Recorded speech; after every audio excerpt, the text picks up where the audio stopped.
The Ukraine operation raises the age-old question in warfare about whether it is easier for a military to seize territory or keep it. This phenomenon is called offense-defense balance and refers to the relative strength of offense and defense in warfare. The main idea is that there are several factors, such as geography, use of force, strategy, and technology, that can influence whether the offense or defense has profit. When an attack has an advantage, it is usually easier for the attacking country to destroy its opponent's military and seize its territory than to defend its own. When defense has an advantage, it is generally easier to defend territory than to advance and capture it. This analysis utilizes several sources of information.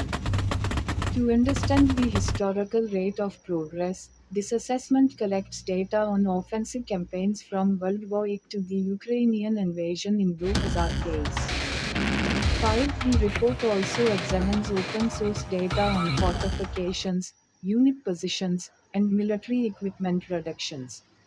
Additionally, they used satellite imagery and drone footage from the battlefield in eastern and southern Ukraine to understand the challenges of offensive operations. This analysis yielded three main conclusions.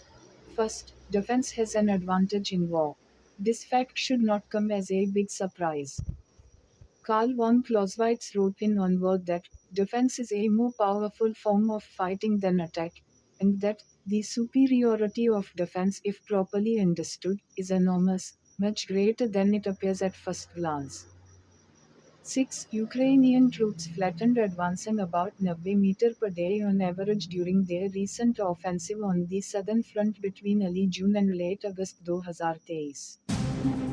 This may be due to changes in the use of force in Ukraine, especially the deliberate adoption of small unit tactics, and a lack of key technologies such as fighter aircraft to suppress enemy air defenses and close air support.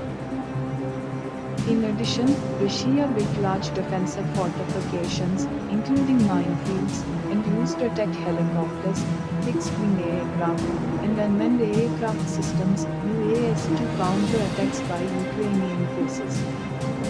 In early June 2023, Ukraine began a counter-offensive to retake territory illegally occupied by Russian troops in Zaporizhzhia and Donetsk Oblasts. Ukraine retained the operational initiative, but the relatively slow pace of advance and the sacrifices made to maintain personnel and equipment meant that defense had a significant advantage. Ukraine's offensive operations were mainly concentrated along the southern front, in Zaporizhzhia Oblast and the western part of Donetsk Oblast. Second, Ukraine carried out attacks in various locations along the eastern front in Donetsk Oblast. The third Ukrainian conducted raids across the Dnipro River in Kherson Oblast, although it did not carry out larger military operations in the region. In addition, The war in Ukraine has also motivated Estonia to invest heavily in long-range multiple rocket systems, like Britain's MLRS and the American HIMARS. Starting in June 2023, Ukraine launched two main lines of attack on the southern front, one towards the city of Melitopol and the other towards the city of Donetsk. The two cities were transit routes and logistics hubs for Russian forces throughout southern Ukraine and Crimea, whose harassment provided significant strategic value to Ukraine. Ukraine advanced an average of 90 meters a day through a prepared defensive system, a system that included fortifications but was restricted by time and resource limitations.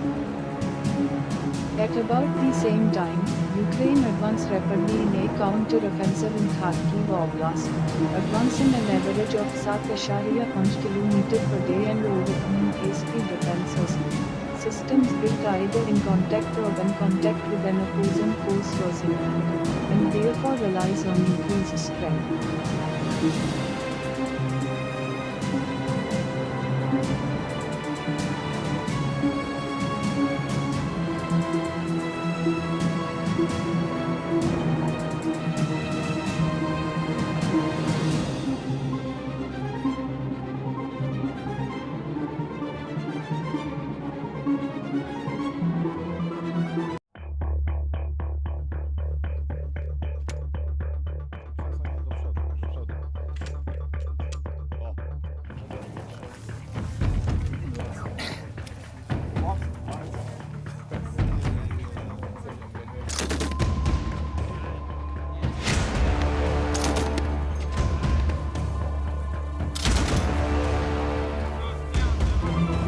앞다리.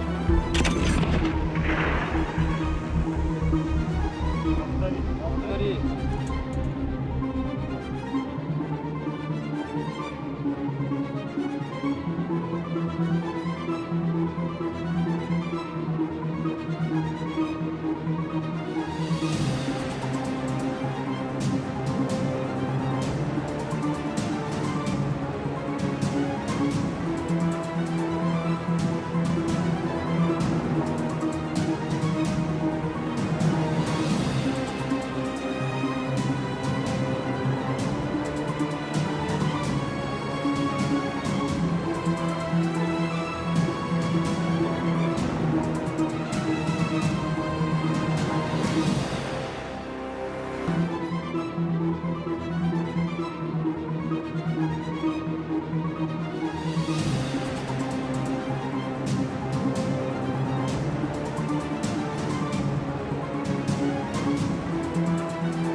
For now, it's using what it has very effectively and more.